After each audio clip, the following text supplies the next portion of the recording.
The mom remembered her unloved daughter and asked her to shelter, soon putting forward her condition. Welcome friends. Subscribe to the channel. Thank you. Enjoy watching. Maria was born in one of the glorious towns of the province. She spent her childhood there, and there she graduated from high school. She moved to the big city and went to a college to become a pastry chef. She had a love for cooking since childhood, and learning was easy for her. She returned to her hometown, and for some time, she was looking for herself. She worked at different jobs, but it didn't bring her satisfaction. In the end, she decided to still leave for the capital. Her mother didn't mind, as she didn't have time. All her attention was occupied by Maria's sister, Julia, with whom something constantly happened. From childhood, she either gets sick, or she was bitten by a dog, or she was almost left for her second year at school. The girls were twins, but completely different in both appearance and character. Maria's gray-eyed and fair-haired, and Julia's brown-eyed. Maria is a copy of her father, and Julia inherited her mother's features. The father left the girls almost immediately after birth, and the mother raised them alone. Apparently, the similarity of Maria with her father explained the cool relationship with her. The mother couldn't forgive the portrayal of a loved one, and the very existence of Maria was an everyday reminder of this. Therefore, when Maria was going to study in another city and then work in the capital, her mother even seemed to breathe a sigh of relief. Maria left them, rented an apartment for the money that her mother gave her for the first time, sighing heavily, and got a job in the private pastry shop. She was a good confectioner, and soon there was no end to the customers.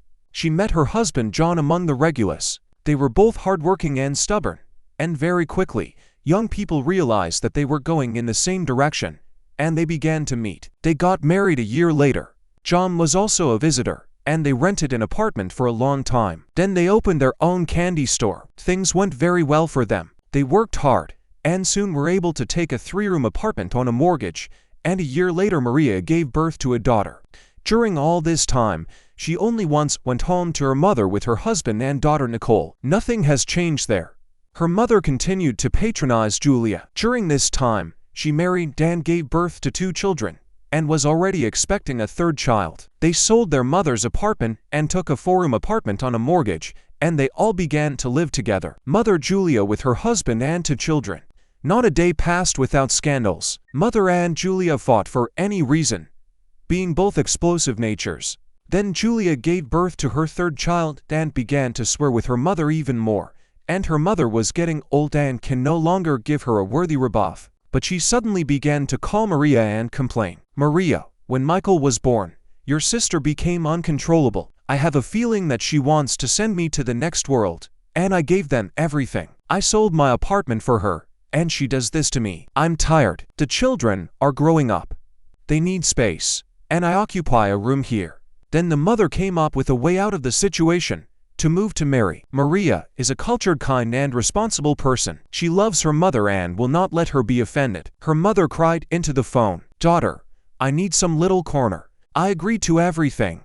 Just take me away from here. I beg you. Your sister will bring me to the grave." Maria is a compassionate person, and here her mother pours tears on the phone every other day. She turned to her husband, but was refused.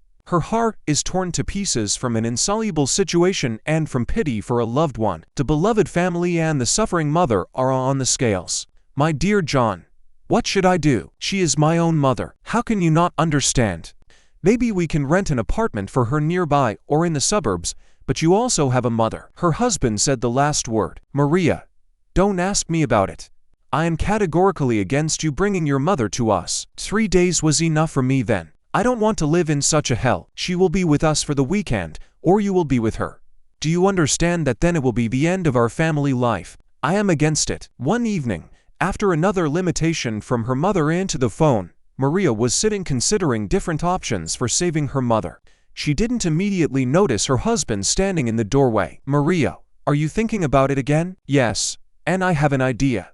But of course it will cost us money. But what can you do for your beloved mother-in-law? He smiled. So, we will buy a 1-room apartment in her town, but we will issue it to you, and your mother will live there. And when Nicole grows up, this apartment will come in handy for her or her children. Do you like this option? Maria threw herself on his neck. John, how wonderful you are. How smart you are. I had this thought in my head. By the way, I was afraid that you would be against. John replied, Mary, but I can see how you are going through. That same evening, Maria joyfully announced the news to her mother, to which she heard her mother's vague answer, I don't even know. I need to think about it. This puzzled and upset Maria very much, and the next day, her mother called and resolutely stated, I never thought that no one would need me. I didn't ask you for an apartment, but I wanted to move closer to you, to my granddaughter and my relatives, and you want to pay me off. You promised an apartment, and besides, this apartment will be registered in your name. It is an insult. Daughter, here's my word to you. I either an apartment but registered in thy name, so that I would be the mistress there, and not some kind of orphan.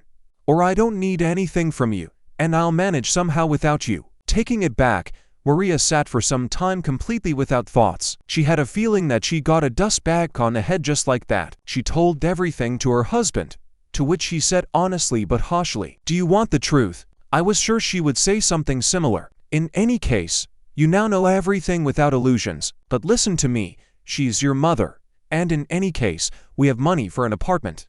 You just tell me and we will immediately buy her an apartment, okay? And her husband hugged her tightly by the shoulders, encouraging her, and Maria thought about it, and she was very hurt that she and her husband wanted to help her mother, but they were made guilty, and that her mother said nasty things to her instead of gratitude. After all, it has always been like this since childhood. She was always to blame for everything, probably even for the fact that she was born. She was very upset to hear this from her own mother, but she realized that in fact everything was not so bad with her, because she had a wonderful husband, daughter, and she stood firmly on her feet. And parents were not chosen, especially since she has only her mother left. She still decided to buy her mother an apartment on her terms, and the mother in turn realized that she had done wrong and apologized to her daughter and her husband, and she refused to register the apartment for herself at the time of registration of the apartments.